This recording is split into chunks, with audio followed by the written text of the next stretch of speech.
Beers. Kevin Mayo, and today we're drinking Spencer Brewer, their Monk's Reserve Ale, a Trappist Quadruple. So Spencer is actually a true Trappist monastery in Spencer, Massachusetts. They were a big deal when they opened. It's probably 3-4 years ago now. And their Trappist Ale is phenomenal. It's one of the great beers in America. Really do a great job on it. Quads are strong, over 10% alcohol. This one's 10.2, and they tend to be quite malty, fruity, spicy, and usually they're kind of sweet too. A lot of times there's a lot of brewer sugar in some of them. So this is brewed and bottled by the Spencer Brewery, the Monks of St. Joseph Abbey in Spencer, Mass. Spencer is only a couple of towns away from where I grew up in central Massachusetts.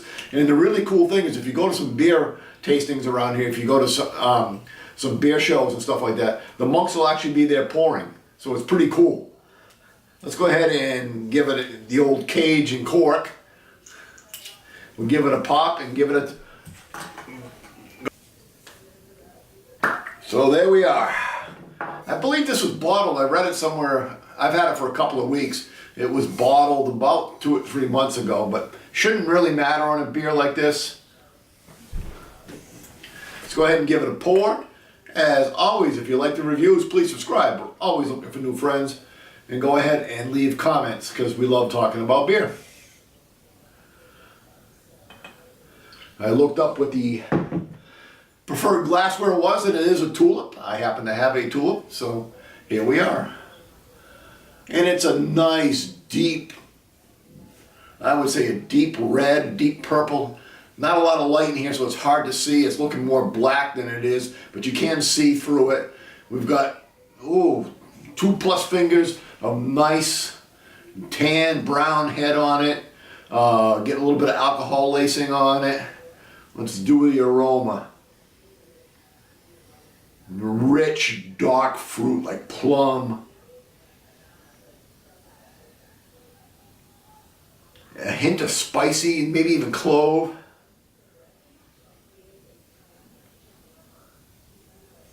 Maybe a little brown sugar.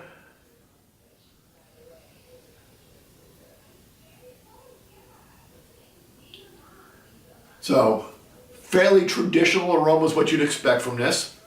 Let's go ahead and do the taste.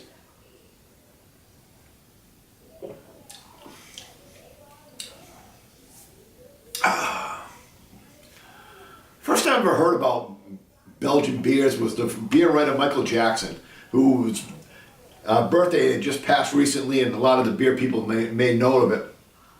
And he was really the first person, I wouldn't call him a beer geek, I'd call him a beer evangelist. He was really the guy that really went out and talked about the history of beer and went out and tried different styles and brought it to the forefront, really at the very, very infancy of craft beer. So I kind of wanted to do this around his birthday, and unfortunately I got busy and didn't get to it. So anyway, back to our tasting. So it's up front, it's caramel, toffee, malty.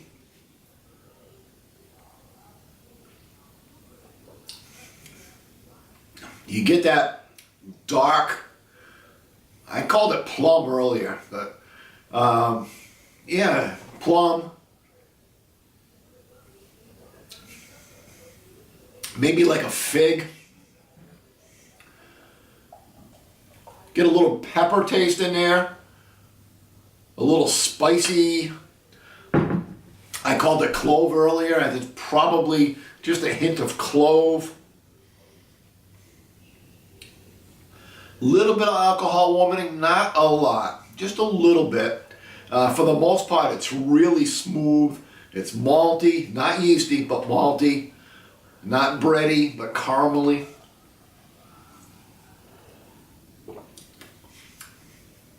And not as sweet. A lot of times I do a Belgian and I find them overly sweet, and this one's not overly sweet. It's not tart, it's not bitter, but it's not overly sweet. It's well controlled in that aspect.